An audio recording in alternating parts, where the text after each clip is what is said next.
بسم اللہ الرحمن الرحیم۔ ایم ایس نیوز HD5 کی ناظرین السلام علیکم۔ امید ہے کہ آپ لوگ سب خیریت سے ہوں گے۔ آپ کا جو ہمارا ٹاپک ہے وہ ہے نواز شریف شہباز شریف کی اسرائیل سے اتنی محبت کیوں ہے، اس کی تفصیلات بتائیں گے، اور ملا الائنس کے بارے میں بتائیں گے، اور مولوی بے نقاب ہوئے ان کی بھی تفصیلات آپ لوگوں کے ساتھ شیئر کریں گے۔ جیسے کہ آپ جانتے ہیں کہ نون لیگ اب پیچھے ہٹ رہی ہے، بھاگ رہی ہے۔ جب اسرائیل کے وزیر اعظم نیتن یاہو دہشت گرد جو فلسطین کے معصوم بچوں کا قاتل ہے، جو مظلوموں پر بمباری کرتا ہے، جو فلسطین کے نہتے لوگوں پر ہوائی جہازوں سے، میٹر گولوں سے، زمینی فوج سے، فضائی فورس سے حملہ کرتا ہے، اور اس سے زیادہ ظلم اور دنیا کی منافقت بے نقاب ہوئی ہے، اس کے ساتھ جو ٹرمپ اور نیتن یاہو کھڑے تھے، تو پاکستان کی میڈیا نے لائیو کوریج دکھائی، تو پاکستان کا قوم کا سر شرم سے جھک گیا، اور میڈیا کا گھٹیا کردار بھی سامنے آ گیا۔ انشاءاللہ ایک ٹاپک بنائیں گے کہ پاکستان کا میڈیا کا گھٹیا کردار اور پاکستان کا میڈیا کی جھوٹیاں خبریں اصل حقائق آپ لوگوں کے سامنے انشاءاللہ ایک دن ضرور رکھیں گے۔ سب سے پہلے بات بتائیں کہ آپ لوگ یہ بتائیں کہ پاکستان کے جو موجودہ دور جو حکومت کا دور ہے، تو اسرائیل اب یہ جو عمران خان صاحب کے ساتھ کوئی اگر اسرائیل کا حمایتی یا اسرائیل کا چاہنے والا یا اسرائیل کو مثال کے طور پر اگر کوئی ملک کو اسرائیل میں احتجاج کرتا ہے، اس کے خلاف بات کرتا ہے، عمران خان کے ساتھ گزر جاتا، تو مولویوں نے آسمان زمین ایک کر دینا تھا، اور مولویوں نے یہ فتوے لگا دینا، اور ممبروں پر بیٹھ پر وہ فتوے جاری کرنا جو پاکستان کی تاریخ میں نہیں دیکھی۔ ہم نے کہا تھا جب یہ اپنا فرانس کا معاملہ تھا، تو خادم رضوی اس کے بعد سعد رضوی، اب دیکھیے وہی شخص شہباز شریف کو سینے سے لگا، ملا الائنس خاموش۔ دیکھیے فلسطین کے معاملہ جب ان پر پریشر بہت بڑا، اب ایک بات اور آپ لوگوں کو بتاؤں کہ میں حیران ہوں کہ پاکستان میں جو ایک بہت بڑا انکشاف ہوا ہے کہ اسرائیل کے جو حامی ہیں وہ لوگ آئے اور ہمارے علماء دین سے ملے، واہ بھائی واہ، اور ان کو یہ بات کنفرم ہمارے کسی صحافی نے بھی اس کی تصدیق کی ہے، تو اس لیے تو پہلے بھی آپ میڈیا پر یہ رپورٹیں چل چکی ہیں کہ شریف خاندان نے اسرائیل سے اپنا ساز و سامان منگائے، اور بہت سی چیزیں وہ آپ لوگ مجھ سے بہتر جانتے ہیں، اور آپ سب سے بہتر جانتے ہیں۔ دیکھیے اس کے بعد شہباز شریف نے جو ٹویٹ کیا ہے اس کو ڈیلیٹ نہیں کیا گیا۔ آپ مجھے بتائیں جو چیز موجود ہے ریکارڈ پر، کیا شہباز شریف بے وقوف ہے؟ امریکہ صدر کا ٹرمپ نے جو معاہدہ ہے اس کو بے نقاب کیا، تو پاکستانی قوم پہلے بھی جانتی تھی، ہم پہلے بھی جانتے تھے، ہم نے آپ کو کہا تھا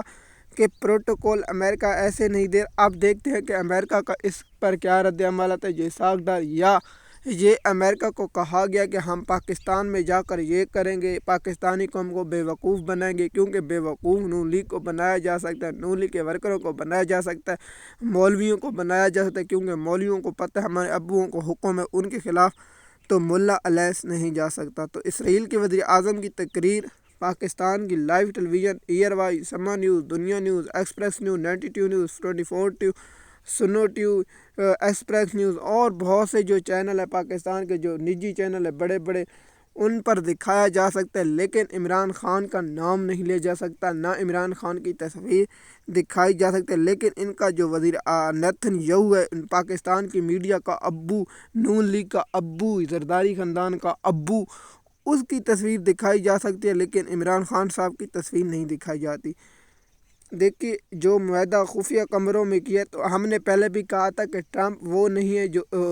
بیلے سمجھے جو معاہدے ہوتے تھے وہ 10 یا 20 سالوں بعد انکشاف ہوتے تھے، تو پاکستان قوم ویسے بھی 10 دنوں کے بعد بھول جاتی ہے، اور اس کے بعد کیا ہوتا ہے وہ آپ لوگوں کو بھی اس پر معلوم ہے۔ تو یہ معاملہ ہے اسرائیل کا اور شہباز شریف زرداری خاندان اور ان کی محبت کا، اور ان کے دیکھیے اگر عمران خان کسی اسرائیل کے حمایتی سے ملاقات کرتا تو نون لیگ، پیپل پارٹی، پاکستان کا میڈیا، لبرل سب بے شر۔ مجھے بہت افسوس ہوئے کہ میں نے ارشاد بھٹی کا وہ کلپ سن کر، ارشاد بھٹی کو یہ بات نہیں کہنی چاہیے تھی۔ اس پر میں واد مسلمین کے جو چیئرمین ہیں اس کی بات سے اتفاق کرتا ہوں یہ، اور سلمان اکرم راجہ کی بات سے اتفاق کرتا ہوں کہ فلسطین کا جو معاملہ ہے اور وہ بھی اس کے ساتھ ہے کہ پاکستان کے جو مسلمان حکمران ہیں جو نہتھوں کا قاتل ہے اس پر پردہ ڈالنے کے متعارف ہے۔ آپ نے جو نکات سنے اور حماس کا اس پر رد عمل ہے اور اتفاق کیا، لیکن ایک شرط ہے کہ حماس کے وہاں لوگوں کے وہاں کسی دوسرے کو قابل قبول نہیں کیا جائے گا۔ یہ بات بھی قابل غور ہے۔ دیکھیے ہم نے اس دن بتا دیا تھا جب پاکستان کے گراؤنڈوں سے اسرائیل کا فلسطین کا جھنڈا چھینا گیا تھا، فلسطین کے احتجاج کرنے والوں پر FIR درج کرائی گئی اور اسرائیل کے خلاف بولنے پر پابندی لگائی گئی، اور اسرائیل کے خلاف سینیٹر مشتاق احمد کو سلام جو اپنے وعدے کا سچا اور پکا نکلا اور فلسطین جا پہنچا۔ بے شک پاکستانی قوم نے ہمیں مایوس کیا ہے کہ اس طرح احتجاج کے لیے نہیں نکلی، نہ سوشل میڈیا پر آواز اٹھائی۔ جو کشمیر میں ڈرامہ لگا ہوا تھا وہ ختم ہو گیا، اس کو بھی تفصیلات تھوڑی دیر بعد کریں گے، اور آپ لوگوں کو اتوار کا ویلاگ اس پر میں ٹاپک اور تفصیلات سے بتاؤں گا کہ کشمیر کا معاملہ کیا ہے اور اس پر کیا کام ہے، اس کی اصل حقائق میں آپ لوگوں کے ساتھ تفصیلات کے ساتھ آگاہ کروں گا۔ تو آپ لوگوں کو معلوم ہوگا کہ پاکستان میں اسرائیل کے وزیر اعظم کی تقریر چلائی جا سکتی ہے، لیکن وزیر اعظم اب آپ جا سکتے ہیں کہ کیا ٹرمپ کا رد عمل آئے گا یا نہیں، کیونکہ خفیہ معاہدوں کے جب تک نتائج آئیں گے پاکستان اسرائیل کو تسلیم کرنے کے لیے جو سرکاری الائنس ہے ملوں کا وہ بھی اب خاموش ہے۔ مزید معلومات کے لیے آپ ہمارے YouTube چینل پہ تاکہ آپ کو آنے والی اپڈیٹ وقت پر ملتی رہے۔ شکریہ۔